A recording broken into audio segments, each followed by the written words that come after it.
Aïe, aïe, aïe. On est dans les dernières semaines, on était dans une série de messages qui s'appelait les demandes de Jésus. All right? Et cette semaine, évidemment, c'est la Pentecôte. On en a parlé un peu pour ceux qui ne savaient pas. On célèbre la Pentecôte 50 jours après la résurrection de Jésus. C'est là que l'Esprit de Dieu s'est manifesté sur les 120 dans la chambre haute qui priaient et qui attendaient la promesse de Dieu. Et c'est ce que je veux qu'on aborde ce matin. Je veux qu'on aborde cette demande. Cette demande-là, on a parlé de plusieurs demandes jusqu'à date. On a parlé que Jésus nous demande de se repentir. Que Jésus nous demande de croire en lui. Jésus dit « Croyez en moi ». Jésus va dire aussi « Aimez-moi ». Jésus va dire aussi... il m'en manque une, mais c'est pas grave. Jésus aussi va aussi dire qu'on a parlé la semaine passée que l'homme ne sépare pas ce que Dieu a uni. Est-ce qu'il y en a qui ont une discussion à propos de la roche en revenant de l'Église la semaine passée? Il n'y a personne qui ose dire oui, mais je pense que ça a suscité une couple de discussions. Et cette semaine, vu que la semaine passée, c'était la fête des mamans, cette semaine, je veux adresser la dernière demande de Jésus. On va en parler une autre la semaine prochaine. On va finaliser cette série-là la semaine prochaine. Mais ce matin, je vais vous parler de la dernière demande de Jésus qu'on trouve dans le livre des Actes. All right? Alors, si vous avez, je pense que le PowerPoint est en défectuosité, alors il va revenir bientôt. Mais si vous avez vos Bibles, dans Acte 1, versets 4 à 9, on va lire ceci dans Acte 1, versets 4 à 9. Comme il se trouvait avec eux, il leur recommanda, on pourrait mettre aussi demanda, de ne pas s'éloigner de Jérusalem, mais d'attendre ce que le Père avait promis. Ce que je vous ai annoncé, leur dit-il, car Jean a baptisé d'eau, mais vous, dans peu de jours, vous serez baptisés du Saint-Esprit. Alors les apôtres réunis lui demandèrent, « Seigneur, est-ce en ce temps que tu rétabliras le royaume d'Israël? » Il leur répondit, « Ce n'est pas à vous de connaître les moments que le Père a fixés et de sa propre autorité, mais vous recevrez une puissance, le Saint-Esprit survenant sur vous, et vous serez mes témoins à Jérusalem, dans toute la Judée, dans la Samarie et jusqu'aux extrémités de la terre. » Après avoir dit cela, il fut élevé pendant qu'il le regardait, et une nuée le déroba à leurs yeux. Amen. Seigneur, Père Céleste, on veut juste te remercier pour ce temps extraordinaire qu'on a eu dans l'adoration, dans la louange ce matin. On veut te glorifier, Seigneur, pour tout ce que tu fais, Seigneur. Et on sait, Seigneur, que tu as plus pour nous ce matin. On veut, Seigneur, avoir une attente active, Seigneur, dans ta présence ce matin. Seigneur, tu dis d'attendre pour la promesse, d'attendre les promesses, Seigneur. Et c'est ce qu'on veut faire ce matin, Seigneur, alors qu'on va étudier ta parole de Dieu. Seigneur, il y a plus pour nous et c'est ce qu'on veut, Seigneur. Dans le nom de Jésus, on te dit, Seigneur, fais plus. Et tout le monde dit? Amen. Vous savez, le mot « attendre » ici, la demande qu'on veut étudier ce matin, Jésus a dit « Attendez ce que j'ai promis. Attendez ce que le Père a promis. » Et vous savez, le mot « attendre » ici est vraiment pas un verbe passif. Souvent, notre impression de attendre, c'est très passif. On attend dans la ligne d'épicerie. On attend à l'hôpital. Et on sait que c'est très passif à l'hôpital. Et on pense que l'attente, c'est quelque chose qui est lourd souvent, mais pourtant le mot ici est vraiment actif. Le mot attendre ici dénote vraiment de l'action, donc une anticipation dans l'attente. Les disciples dans la chambre haute, alors que Jésus leur avait promis quelque chose, le Saint-Esprit, une puissance, il n'y avait aucune idée de ce qui s'attendait, il n'y avait aucune idée de ce qui était pour arriver, mais il y avait une attente active, il y avait une soif dans leur attente, il y avait un désir dans leur attente, il y avait une anticipation dans leur attente. Ils n'étaient pas juste là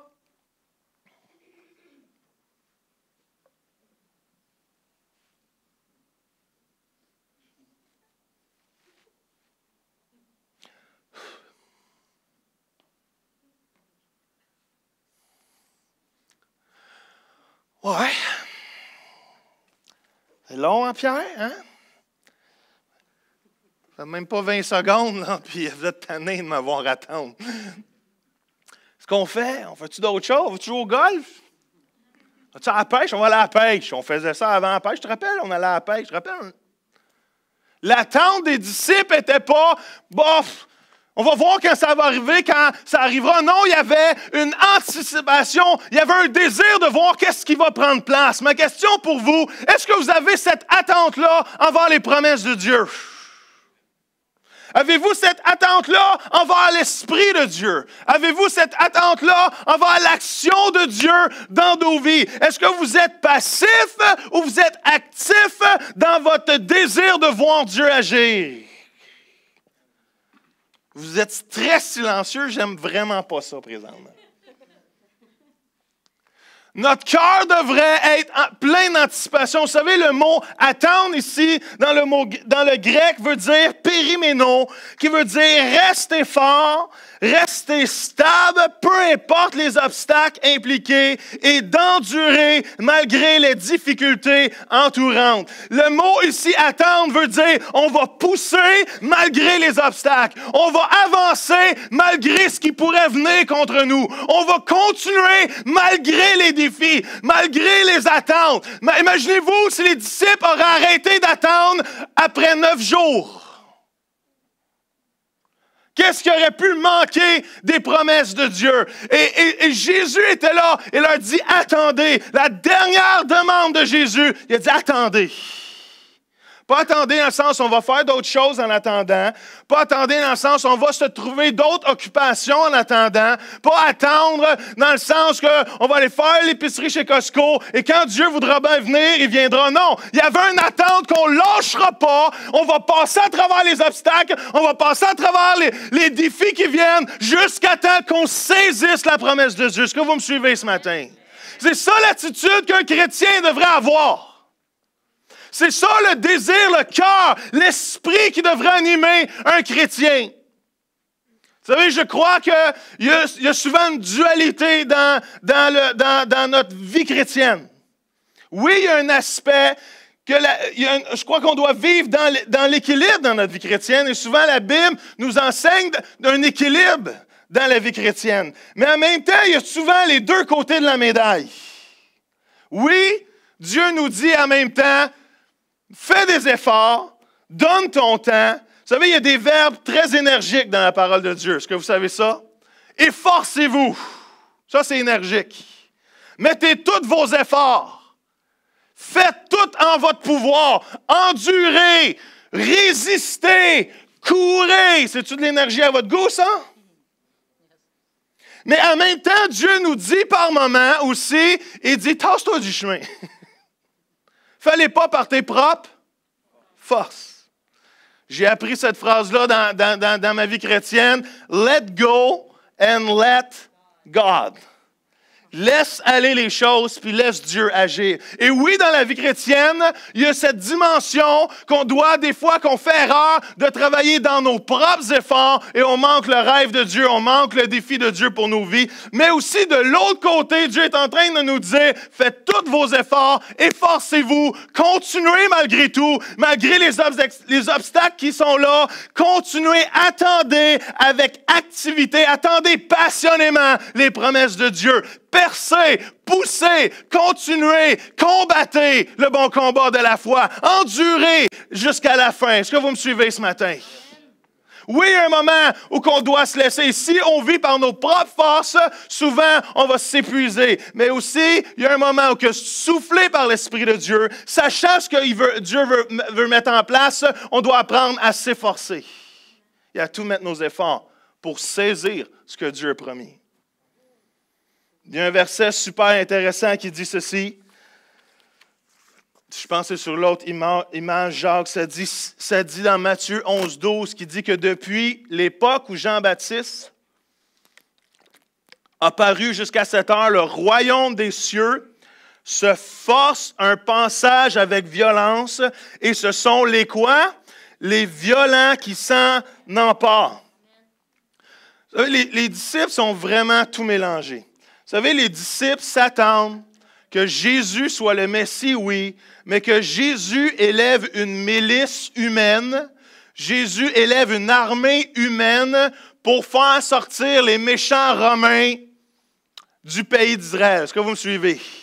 Dans leur tête, d'avoir un Messie, c'est comme ça que les disciples voient Jésus. Mais Jésus ne fait aucun signe que c'est ça qui va prendre place. Jésus élève pas une milice, Jésus trouve des disciples, Jésus enseigne, mais Jésus enseigne le vrai combat qui va prendre place. Et quoi? C'est un combat qui est spirituel. Vous pouvez répondre. Jésus va enseigner que le combat n'est pas physique, le combat n'est pas contre les Romains, le combat qui est le plus important est spirituel. Est-ce que vous me suivez? Et Jésus est en train de dire que depuis Jean-Baptiste, le royaume des cieux est en train de prendre place d'une façon féroce. Vous savez, au moment que Jésus a pris place, au moment que Jésus est venu sur terre, il est venu confronter les forces de l'ennemi. Ça dit que Satan est quoi? Est le prince de ce monde. Ça dit que Satan aussi est le Dieu de cet ange. Et au moment que Jésus est venu, il est venu confronter l'œuvre de l'ennemi. Et à partir de ce moment-là, il y a un combat de tous les instants spirituel. Est-ce que vous me suivez? Et quand Jésus est mort à la croix, quand il est mort à la croix, et après 3 jours il est ressuscité, ça dit qu'il a vaincu les autorités, qu'il les a même montrées en spectacle, et qu'il y a la victoire pour nous, pour chacun de nous. Est-ce que vous pouvez dire amen ce matin? Oui, la victoire n'est pas complète. Elle est maintenant et elle est à venir. En même temps, on a la victoire. En même temps, on peut marcher dans la victoire, mais en même temps, il y a un combat jusqu'à la venue de Jésus, dans sa deuxième venue, où il va tout ramasser et tout gagner pour sa gloire. On va vivre éternellement avec lui. Est-ce que vous me suivez? Et la deuxième version, pas deuxième version, mais la deuxième bout de ce verset-là, dit que les violents vont s'en emparer.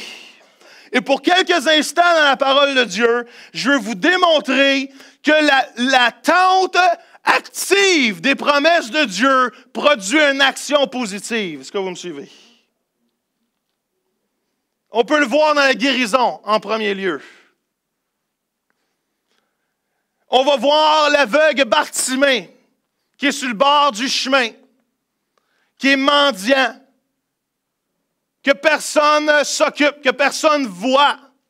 Et à un moment donné, la foule va passer, Jésus va passer, et Bartimée commence à se demander qu'est-ce qui se passe. Et quelqu'un va dire, c'est Jésus, c'est Jésus. Et Bartimée va commencer à crier.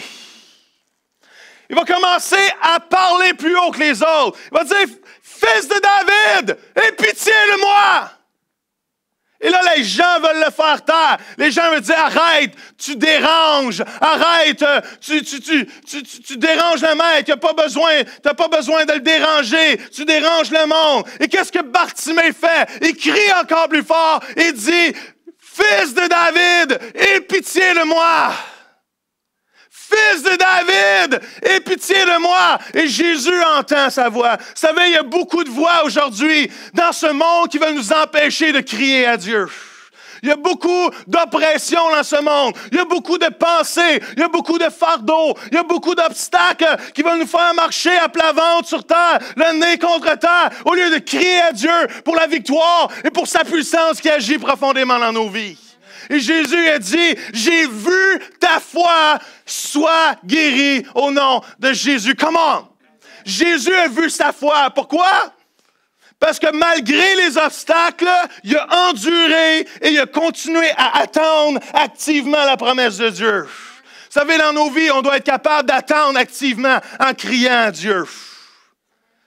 La femme avec les pertes de sang, 12 ans, malade, des pertes de sang.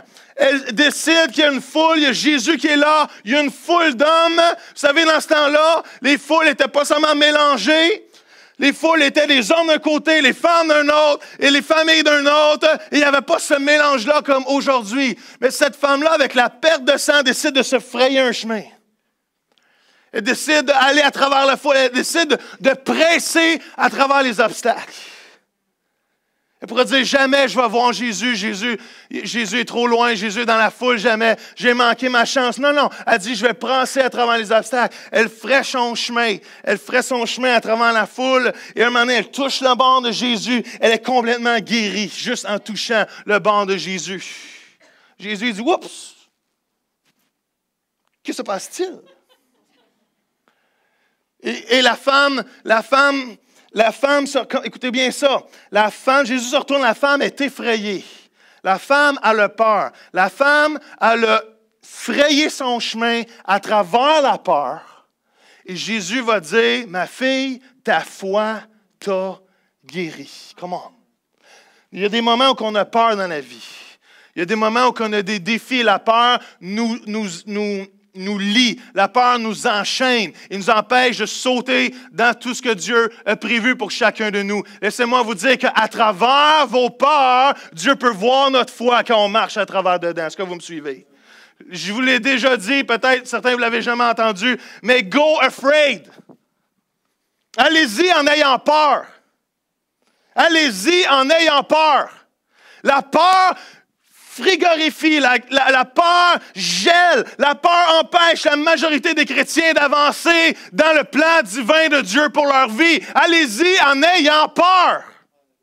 Allô? C'est le temps de dire, dans mon note, vous dites Amen. Trop souvent, on se laisse. Pourquoi? On priera pas pour les malades de peur qu'ils ne soient pas guéris. On ne priera pas pour l'Esprit de Dieu de peur qu'il ne descende pas. On ne fera pas ça de peur. Puis on baisse notre niveau de théologie au lieu que ça soit basé sur la parole de Dieu. Et ce que Dieu a fait, on le base selon ce qu'on voit parce qu'on a peur de ce qui va se passer. On a peur d'être rejeté. On a peur d'être humilié. Et cette femme-là est allée dans sa peur. Elle a touché à Jésus et Jésus l'a guéri en voyant sa foi. Est-ce que vous me suivez ce matin?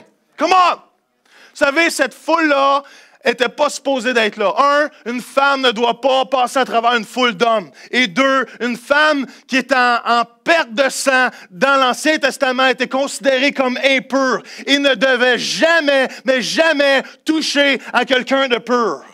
Pourquoi vous pensez que quand Jésus s'est retourné, elle pensait qu'il était pour se faire lapider là?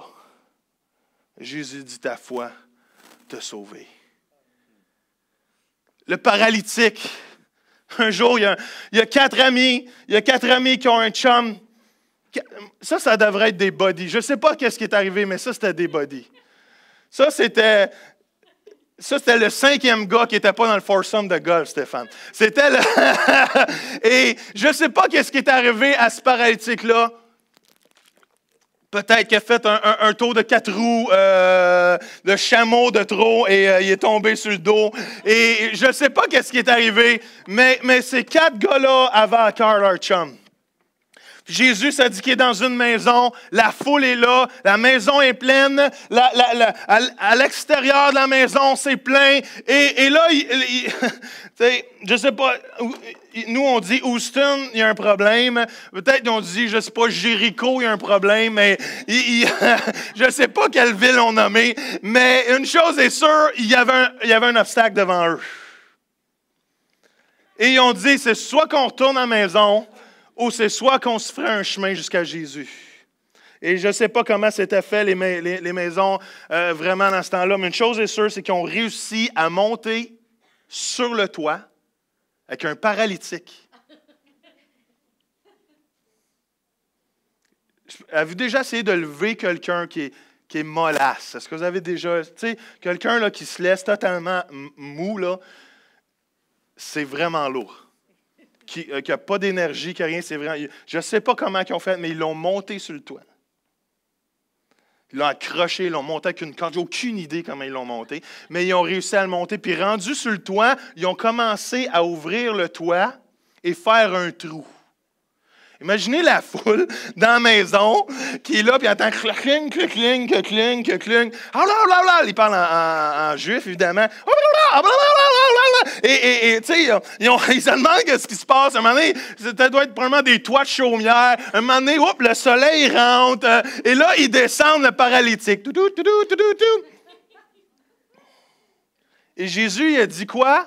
En voyant leur foi, Il dit, prends ton lit, lève-toi, retourne à la maison, on va te faire une sandwich au beurre de pinot. Laissez-moi vous dire que dans l'aspect de la guérison, il y a un moment où on doit presser pour avoir notre guérison. Est-ce que vous me suivez? Dans la prière, même Jésus va dire ceci. Même Jésus est quand même assez simple quand il enseigne. Ça dit, pour montrer qu'il est nécessaire de prier constamment, sans jamais se décourager, Jésus raconta à ses disciples la parole suivante. Et c'est quoi cette parole? Excusez, pas la parole, mais la parabole suivante. Et cette parabole-là, c'est l'histoire de la veuve et du juge inique. Pas unique, mais inique. Et ça dit que ce juge-là ne croit pas en Dieu. C'est vraiment ça l'idée de l'histoire. C'est que ce juge-là veut rien savoir. Il est en train de dire que ce juge-là, il n'y a rien dedans de lui pour avoir de la compassion. Il n'y a rien dedans de lui pourquoi il donnerait de l'amour ou de la compassion à quelqu'un. Ça dit que cette veuve-là, elle était toujours après elle, puis elle lâchait pas, puis elle revenait, puis elle venait le voir, puis elle dit, fais-moi justice, fais-moi justice, fais-moi justice, fais-moi justice. Puis elle dit, un moment donné, il s'est tanné. Honnêtement, il a réagi humainement parce qu'il ne croit pas en Dieu. Il a dit, écoute, elle me tente tellement. La bonne vieille femme, là, es-tu fatigante? Je vais m'en débarrasser, je vais y donner ce qu'elle veut. Puis Jésus, il dit, je ne pense pas avoir mis le verset, mais Jésus, il dit, imaginez-vous si ce gars-là qui ne croit pas en Dieu, comment vous, votre Père céleste, vous donnerait-il pas ce que vous lui demandez quand vous venez à lui jour et nuit? Comment? Jésus, quand on vient à lui, ça lui fait plaisir. Ça lui fait plaisir. Il n'a même pas, oui, il veut qu'on le demande, mais en même temps, il veut. C'est comme nos enfants, on veut le donner, mais ça serait le fun qu'ils nous le demandent. Tu sais, il me semble qu'ils nous le demandent, on veut encore plus, on veut leur donner, on veut tout leur donner, mais quand tu me le demandes avec un petit, s'il vous plaît, comment, alléluia, tu veux-tu 2 chars ou 3 chars? Tu le veux-tu bleu ou tu le veux rouge? Comment? On veut tout leur donner. Quand on demande, et Jésus il dit, comment? Après, il y a une autre histoire dans la parole de Dieu qui dit, encore la même chose, qui enseigne la même chose, c'est un homme une personne arrive chez eux, et cet homme-là n'a pas de pain à lui servir, n'a pas de nourriture à lui servir, et ça dit qu'il va cogner. Il va cogner à la porte de son voisin. Et il cogne à la porte de son voisin. Et ça dit que le voisin, il ne veut rien savoir. Excusez, il veut pas se lever, il est couché, il est tard la nuit, mais il cogne encore. Puis à un moment donné, ça dit que, écoute, à force d'être tanné, cette personne-là va lui donner ce qu'il veut. Et savez-vous c'est quoi le verset tout de suite après? Savez-vous? C'est pour ça que c'est moi qui prêche. Et ça dit, demandez et vous recevrez.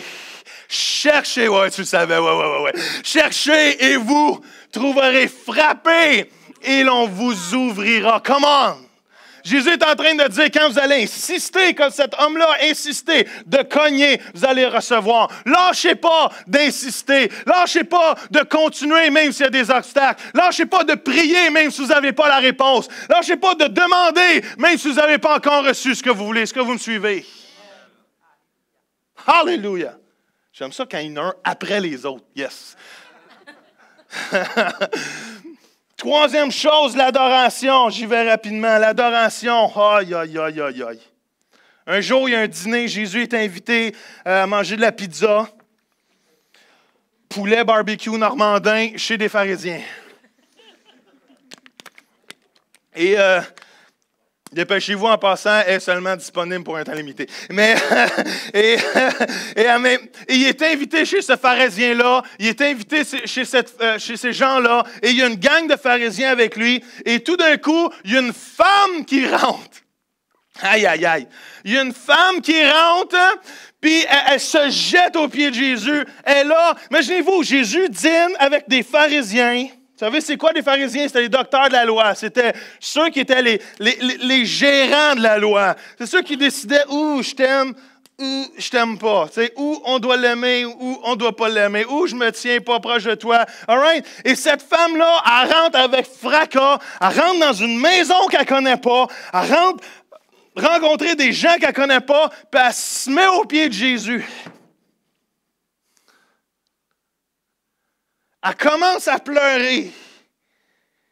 Elle mouille les pieds de Jésus avec ses larmes. All right? Excusez, mes effets spéciaux sont faibles, mais c'est pas grave. Ça dit, écoutez, c'est intense. Imaginez-vous la scène, là. J'ai pas le temps de faire monter des pharisiens ici, là. Mais, anyway, je voudrais pas...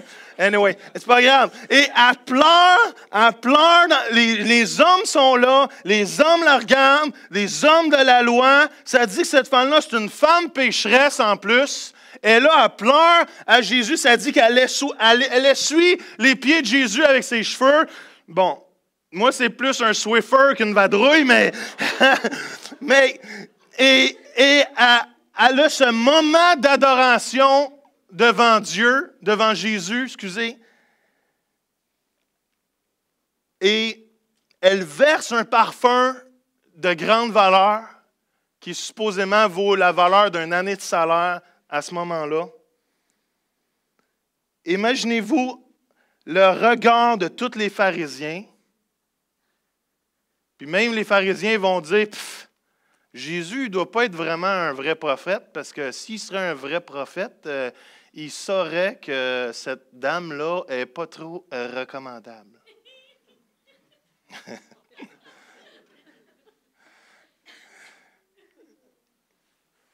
Puis Jésus reçoit son adoration. Cette femme-là est allée adorer Dieu dans un endroit qui n'était pas le bienvenu. Elle a adoré Dieu à travers les critiques. Savez-vous, c'est quoi le meilleur moyen de passer à travers les critiques? Commencez à adorer Dieu. Come on, that's good preaching right now. Je pense que je vais m'asseoir et m'écouter. Comment j'ai reçu une tonne. J'ai reçu pas une tonne, mais des critiques cette semaine. Et il n'y a rien qui fait plus mal que des critiques. Et j'aime ça, j'entends des « on ». Tout le monde ensemble. « On ». C'est ma fête, merci, j'apprécie. Je me sens mieux déjà, va bien parler. Et savez-vous la seule chose que je peux faire? Tout mon être, Joël charnel, le goût là. Puis, vous savez, vous ne me connaissez pas, hein, mais Didier me connaît. Didier, es-tu là? Ouais. J'étais très baveux quand j'étais jeune. Didier rit, ça veut dire que c'est vrai. Et je pouvais être très... Quand quelqu'un m'attaquait,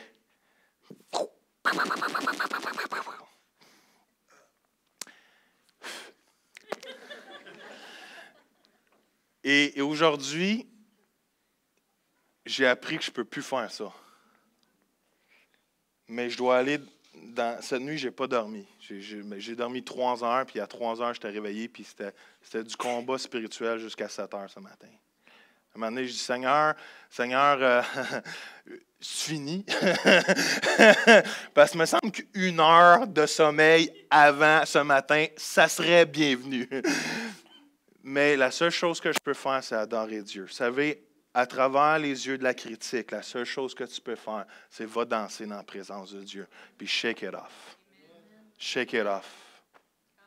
La première réaction, même si on veut être les meilleurs chrétiens remplis de l'Esprit de Dieu, la première réaction, ça fait... Tu sais, dent pour dent. T'sais. Mais quand tu vas dans la présence de Dieu, tu fonds, puis tu dis, Seigneur, l'humilité précède la gloire. Amen. Come on. Oh, baby. C'est-tu filmé, ça? Yes. Oh, yes, merci, Jacques. La bénédiction, ça dit dans Matthieu 5,6 que heureux ceux qui ont faim et soif de justice, car ils seront quoi? Rassasiés. Et le mot faim ici, et soif, c'est vraiment l'idée d'être affamé.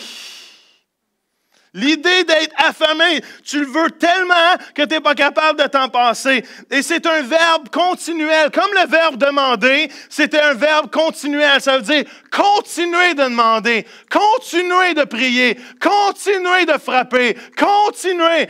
C'est pas juste une fois, c'est un verbe continuel qui passe dans le temps. C'est la même chose ici. Heureux ceux qui ont soif et faim de justice, c'est continuel. Parce que quand on a faim, il nous rassasie. Puis quand il nous rassasie, je crois qu'il nous amène à un autre niveau. Puis on a encore faim, puis il nous rassasie. Puis je crois qu'il nous amène à un autre niveau. Puis on a encore faim, puis il nous rassasie. Comment? Parce que quand tu es toujours rassasié, tu deviens un chrétien qui fait de l'embonpoint spirituel. Des fois, on vient des chrétiens d'embonpoint.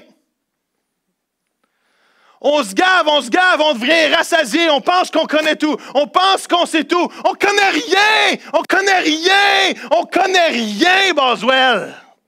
Parce que le jour où tu connais de quoi, Dieu a une autre encyclopédie de choses à te faire comprendre. Come on. Et c'est pour ça qu'il faut toujours garder le... Je peux-tu vous donner une pépite d'or ce matin? Restez humble. Restez humble. Laissez jamais l'orgueil humain prendre le dessus dans vos vies. Restez humble. Dieu va s'occuper du reste. Dieu va s'occuper du reste. Jacob a combattu une nuit entière avec Dieu. Puis il a dit, je ne te lâcherai pas jusqu'à temps que je n'aurai pas ta bénédiction. Il y a des moments dans nos vies qu'on doit pourchasser Dieu et dire, Seigneur, je ne te lâche pas tant que je n'ai pas ta bénédiction. Je ne lâcherai pas. Je ne lâcherai pas. Je vais prier, je vais jeûner, je vais chercher ta face.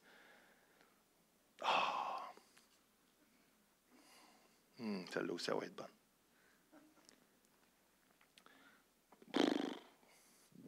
Je vais aller le dire au deuxième palier, OK? Parce que vous autres, vous êtes saints. Je sens qu'eux autres en ont pas. Je vous agace. C'est quoi je voulais dire? Ça retourne. Ouais, c'est ça, mes notes. Non. Sérieux, plus que je niaise, plus je perds mon idée. OK, je l'ai. La pire chose, c'est pas qu'on soit pas en feu pour Dieu, qu'on ne soit pas complètement amoureux de Jésus. La pire chose, c'est pas le fait qu'on soit oisif ou satisfait de Dieu. La pire chose, c'est que souvent, on ne fait rien avec. Ça, c'est la pire chose. Savez-vous, c'est quoi la pire chose pour moi, puis Stéphane, mon ami qui s'en va en Haïti avec Brigitte? C'est quoi la pire chose pour nous? Parce que des fois, on déverse nos tripes devant vous. On dit, Seigneur, il me semble, Seigneur, tu m'as donné un message là, même Pierre serait jaloux. Tu sais. Même l'apôtre Paul voudrait l'avoir dans une de ses épîtres. Tu sais. Il me semble que Dieu me donne de quoi d'extraordinaire et on entend des messages après messages à tous les dimanches. Et la pire chose, c'est pas qu'on n'est pas affamé pour Dieu, c'est que quand on le sait qu'on ne l'est pas puis qu'on ne fait rien pour le devenir. Ça, c'est la pire chose qui ne peut pas arriver. Ma prière, c'est qu'on soit tellement remplis, désireux de Dieu, qu'il n'y a rien qui nous empêche de rester dans l'état où on est et d'avancer dans le pays promis que Dieu a pour nous. Est-ce que vous me suivez? Restons pas dans l'état où on est. Dieu a des niveaux pour nous. Joyce Meyer dit souvent ceci, elle dit « New level, new devil ». Ça rime bien en anglais, en français c'est pourri, mais c'est pas grave, en anglais c'est « New level, new devil ». Chaque fois que Dieu t'emmène quelque chose plus loin, tu vas avoir un nouvel obstacle. Puis quand tu penses au travers, quand tu continues à persévérer, Dieu va t'emmener à un autre niveau. Puis tu vas avoir d'autres obstacles. Puis quand tu continues à persévérer, Dieu va t'emmener à un autre niveau. Comment? Puis le dernier niveau, c'est la grosse tortue à la fin. Comment?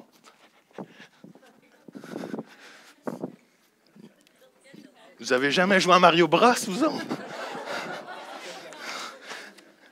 J'étais sûr que celle-là, tout le monde était pour pouffer de rire instantanément. Le salut. Comment? Puis après, je vous dis pourquoi des fois on arrête de continuer dans nos obstacles. Le salut. Comprenez-moi bien, le salut est totalement gratuit. Okay? Le salut est totalement gratuit. On n'a aucun effort à faire pour avoir le salut. Mais laissez-moi vous dire que pour se rendre au salut, laissez-moi vous dire que quand on rentre dans le salut, il y a beaucoup d'efforts à mettre. Même Jésus va dire, efforcez-vous de quoi? D'entrer par la porte étroite. Parce qu'il y a beaucoup de choses qui nous amènent, il y a beaucoup de choses qui peuvent nous conduire dans la vie. Il y a beaucoup de choses aussi que l'homme pense avoir compris pour atteindre Dieu. Mais Jésus, il dit, efforcez-vous de rentrer par la porte étroite. Et c'est qui le chemin, la vérité, la vie? C'est Jésus. Il n'y a pas d'autre chose. Il n'y a pas d'autre chose. On peut s'ostiner des heures et des heures. On peut sortir nos Bibles, nos Corans, nos livres de Mormon, de témoins de Jéhovah.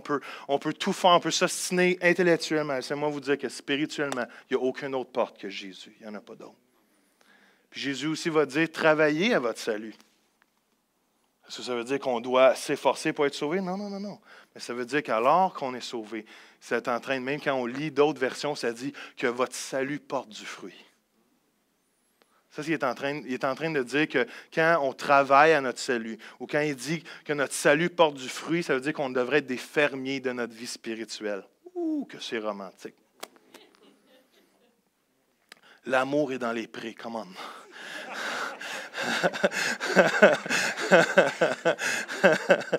Et on devrait, excuse, mais on devrait labourer. On devrait couper, on devrait cisailler notre vie, on devrait laisser Jésus émonder notre vie. Pourquoi? Parce qu'on veut porter du fruit pour sa gloire. Laissez-moi vous dire, en terminant, 3 choses qui nous empêchent ou qui nous arrêtent d'attendre passionnément. Une chose, c'est le temps.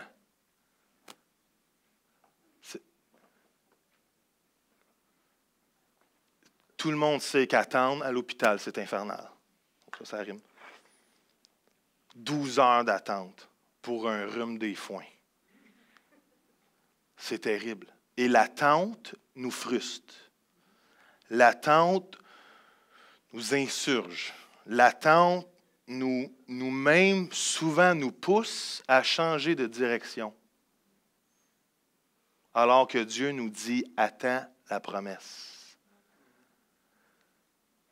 Daniel a attendu 21 jours, alors qu'il savait qu'il devait intercéder pour le pays. Alors qu'il cherchait une réponse de Dieu, il a intercédé, jeûné, prié pendant 21 jours. 21 jours à combattre. Mais un ange va venir lui dire, écoute, la réponse aurait pu arriver au début, mais il y avait un combat spirituel à avoir lieu. Lâchez pas à cause du temps. C'est long. Émilie et Sam, on s'en couche chez nous en fin de semaine. Leur maison n'est pas vendue. C'est long. L'attente est longue. Je leur demande, je suis honnête avec vous, je dis, regrettez-vous de temps en temps? C'est normal. Ils m'ont dit non. Hallelujah, praise the Lord. Mais l'attente est difficile. Quand Dieu te promet quelque chose, David a attendu 17 ans avant d'avoir la promesse de Dieu. À 17 ans, il y a eu même je pense que c'est 30 ans. Anyway, à 17 ans, il y a eu la promesse qui était pour être le roi d'Israël. Ça a pris plusieurs années avant qu'il soit le roi de juste Juda. Puis après, ça a été encore plusieurs années avant qu'il devienne le roi d'Israël. Le temps, il faut l'endurer. Il faut penser au travers. C'est long. Jésus a jeûné 40 jours et 40 nuits dans le désert avant d'être rempli de puissance. Il faut être prêt d'attendre. Êtes-vous prêt d'attendre pour la promesse de Dieu? Pas attendre passivement, attendre activement, en priant, en jeûnant, en cherchant la face de Dieu, en s'attendant à lui, en s'attendant à ses promesses, en lisant la parole de Dieu, en se remplissant de lui. C'est ça, attendre pour Jésus. Moi, quand je regarde en arrière ma vie, j'ai dit merci Seigneur que tu m'as donné la grâce de ne pas lâcher. Parce que c'est souvent quand tu regardes en arrière que tu t'aperçois tout le chemin que tu as fait. Puis tu dis, Seigneur, pouf, si j'aurais lâché, je n'aurais pas vécu toutes les bénédictions que je vis présentement. Est-ce que vous me suivez? Deuxième chose, c'est l'incompréhension de ce que Dieu fait. Il y a beaucoup de moments où on arrête de continuer parce qu'on ne comprend pas ce que Dieu fait. Les disciples sont quand même... Moi, j'aime les disciples. Moi, les disciples me je ne sais pas comment le dire, mais hein? Non, les disciples me fascinent aussi, mais ils me réconcilient avec moi-même. Hein? Parce que quand je vois les disciples, je me dis, oh, je ne suis pas si pire que ça. Et imaginez, c'est fou, là, OK? Jésus passe 3 ans avec eux. Il meurt, il ressuscite. Il passe 40 jours avec eux à leur expliquer les secrets du royaume des cieux, que j'ai hâte de voir cette vidéocassette-là au ciel. Excusez, c'est rendu des Blu-ray. Et savez-vous ce qu'il pose comme question? Il dit, Jésus, c'est quand que ton royaume va rétablir le peuple d'Israël? Il pensait encore que Jésus était pour élever une armée puis avoir une victoire terrestre et humaine. Jésus leur dit, cette phrase-là incroyable, il dit, c'est pas à vous autres de le savoir. Ce n'est pas à vous autres de savoir le temps, le comment, le pourquoi, comment ça arrive, ce n'est pas de vos affaires. Allez prier, vous recevez une puissance, vous allez voir, tout va changer. Des fois, on se pose des questions. Pourquoi tel n'est pas guéri? Je ne sais pas. Pourquoi telle personne vit telle chose, cette difficulté-là? Je ne sais pas. Ce n'est pas à moi de savoir pourquoi. Ma seule chose que Jésus me dit, fais-moi confiance. Fais confiance à ton Papa Céleste, moi je m'occupe de toi. Vous savez, quand on fait confiance à Dieu, on s'aperçoit à la fin que toute chose concourt au bien de ceux qui aiment Dieu et qui sont appelés selon son dessein. Même comme Joseph va dire, ah, les gens voulaient me faire du mal, mais Dieu l'a changé en bien. Comment? Et la dernière chose qui est super importante, des fois on arrête de pourchasser Dieu à cause de l'agonie de la défaite. C'est quoi ça, l'agonie de la défaite? Ce n'est pas parce que tu as prié une fois pour un malade et qu'il n'a pas été guéri que Dieu ne veut pas guérir le prochain. Ce n'est pas parce que tu as prié pour qu'une maison soit vendue et que ça prend du temps que ça ne veut pas dire que Dieu a changé ses plans.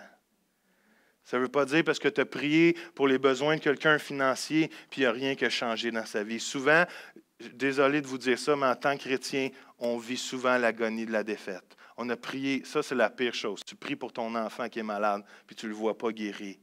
Ça fait quelque chose. Il faut que tu penses à travers ça et tu dis, Seigneur, la prochaine fois, tu vas agir. La prochaine fois, tu agis. Et même si tu ne guéris pas, même s'il n'a pas été guéri, tu agis. Et je crois que tu guéris pareil, parce que tu le dis dans ta parole de Dieu. Est-ce que vous me suivez? Ce n'est pas parce que ton couple a rencontré une difficulté que ça ne peut pas aller mieux demain matin. Ce n'est pas parce que tes finances sont à plat que ça ne peut pas aller mieux demain matin. Ce n'est pas parce que tu as prié pour quelque chose et tu n'as pas vu la réponse encore que Dieu n'est pas en train d'agir derrière les scènes. Et si on continue un peu plus de temps, on va voir la gloire de Dieu descendre dans vos vies. Est-ce que vous me suivez ce matin? Dieu nous demande de continuer. Pourquoi? Parce qu'il est en train de voir dans notre cœur aussi, est-ce qu'on veut vraiment toucher le bord du vêtement de Jésus? Est-ce qu'on veut vraiment toucher à la gloire de Dieu? Il est en train aussi des fois de nous permettre de vivre ça. Pourquoi? Parce qu'à travers ça, il est en train de former notre caractère. Il est en train de nous rendre encore plus persistants puis encore plus forts à travers les obstacles. Est-ce qu'on peut juste se lever debout en terminant ce matin? Si je peux vous encourager une chose ce matin. Ah, on ne peut pas voir mes avions, hein? On peut-tu voir mes avions? Il me reste 2 minutes. J'ai déjà fait cette illustration-là. C'est triste qu'on ne peut pas le voir. Vous savez, il y a beaucoup de nouveaux, alors je me permets de le faire. Vous savez, quand... Un nuage vaut 1000 mots pourtant, mais... Vous savez, la barrière, le mur du son est un obstacle. Est-ce que vous savez ça? Au début, les premières personnes qui ont essayé de penser à travers le mur du son, c'est pour ça qu'on a appelé ça le mur du son. Pourtant, il n'y a pas seulement de mur physique, mais oui, il y a une barrière qui est là. Mais les premières personnes qui ont essayé, ils sont morts à essayer de penser à travers le mur du son. Pourquoi? Parce que leur avion était pas assez fort. Avec l'avion, peu importe le véhicule, même des autos aujourd'hui qui sont capables, mais qui ont essayé de faire ça, éclatait en 1000 morceaux. Pourquoi? Qui n'était pas assez solide pour penser à travers le mur du son. Et aujourd'hui, les avions sont capables de passer à travers le mur du son d'une façon incroyable. Mais en même temps, quand tu parles à un pilote, semble-t-il que quand un avion passe à travers le mur du son, il y a un fracas incroyable qui s'installe dans l'avion. Tout shake de tous côtés, tout est bardassé. Et au moment qu'il passe au travers, ça dit que de l'autre côté, ça devient calme. Pourquoi? Parce que tout l'obstacle est en arrière et tout le son est en arrière. Ils vont plus vite que le son et ça devient paisible.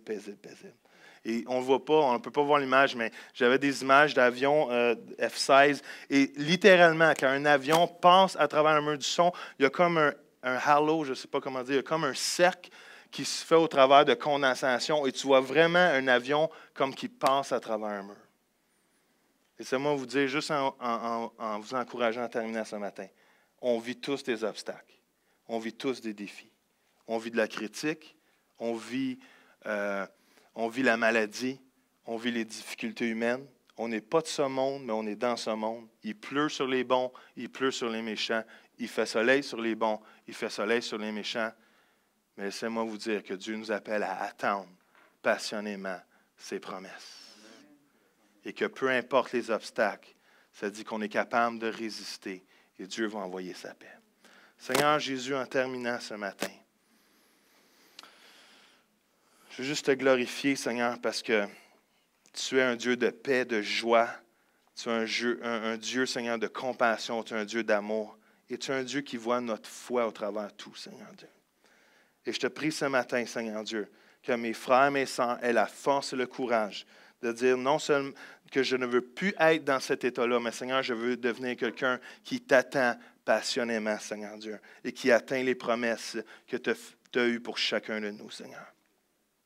Seigneur, je te prie pour mes sœurs et mes frères maintenant qui vivent un mur du son spirituel. Dans le nom de Jésus, je te prie qu'ils puissent percer au travers. Seigneur, je ne sais pas c'est quoi, Seigneur.